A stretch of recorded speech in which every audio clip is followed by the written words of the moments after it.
Tuhan beserta kita sekarang dan selama-lamanya.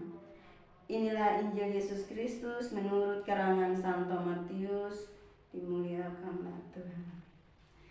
Injil Matius bab 21 ayat 23 sampai dengan 46. Perumpamaan tentang penggarap-penggarap kebun anggur. Dengarkanlah satu perumpamaan yang lain. Adalah seorang tuan tanah membuka kebun anggur dan menanam pagar sekelilingnya. Ia menggali lubang tempat memeras anggur dan mendirikan menara juga di dalam kebun itu. Kemudian ia menyewakan kebun itu kepada penggarap-penggarap, lalu berangkat ke negeri lain. Ketika hampir tiba musim petik, ia menyuruh hamba-hambanya kepada penggarap-penggarap itu untuk menerima hasil yang menjadi bagiannya. Tetapi penggarap-penggarap itu menangkap hamba-hambanya itu. Mereka memukul yang seorang, membunuh yang lain, dan melempari yang lain pula dengan batu. Kemudian tuan tanah itu menyuruh pula hamba yang lain, lebih banyak daripada yang semula, tetapi mereka pun diperlakukan sama seperti kawan-kawan mereka. Akhirnya ia menyuruh anaknya kepada mereka, katanya, "Anakku, akan mereka segani." Tetapi ketika penggarap-penggarap melihat anaknya itu, mereka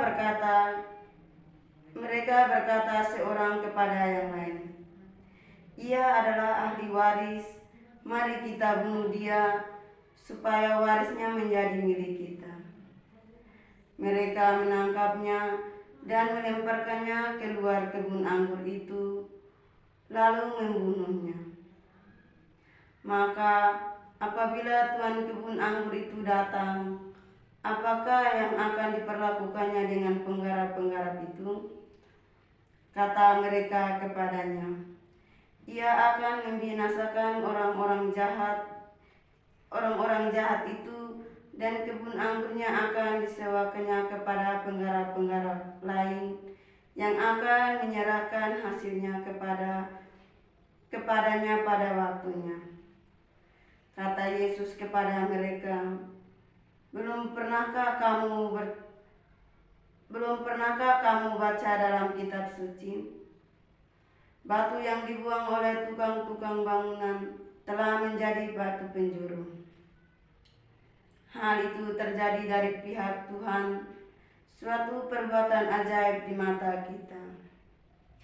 Sebab itu aku berkata kepadamu, bahwa kerajaan Allah akan diambil padamu dan akan diberikan kepada suatu bangsa yang akan menghasilkan buah kerajaan itu.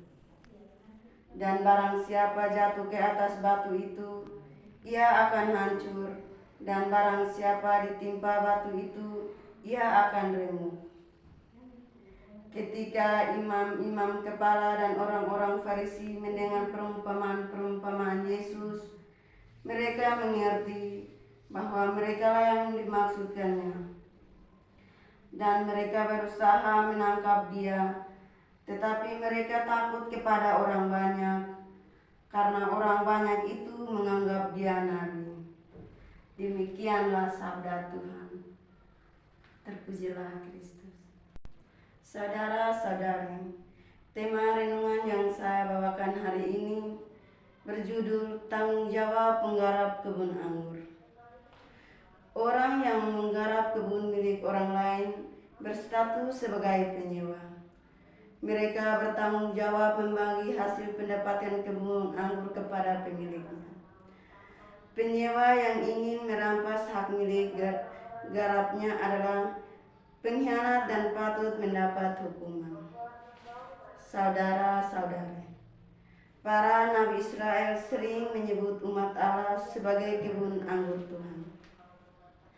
Hamba-hamba yang diutus oleh Tuhan untuk menagih tanah yang digarap para penyewa itu adalah para nabi.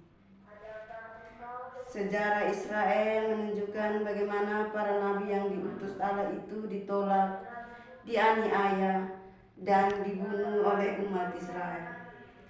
Raja-raja yang tidak takut kepada Allah dan lebih mendengar perkataan para nabi palsu merupakan kenyataan sejarah. Kekuasaan untuk memiliki dan mengatur hidup sendiri membuat manusia mengabaikan dan bahkan melawan Tuhan, Sang Pemilik kehidupannya. Saudara-saudari, keinginan untuk memiliki dan berkuasa membuat orang lupa diri akan tugas serta tanggung jawab yang lebih utama. Sebab itu, masing-masing kita bertanggung jawab kepada Tuhan atas hidup dan segala karunia yang telah kita terima. Semuanya itu milik Tuhan dan patut dipertanggungjawabkan di hadapannya. Semoga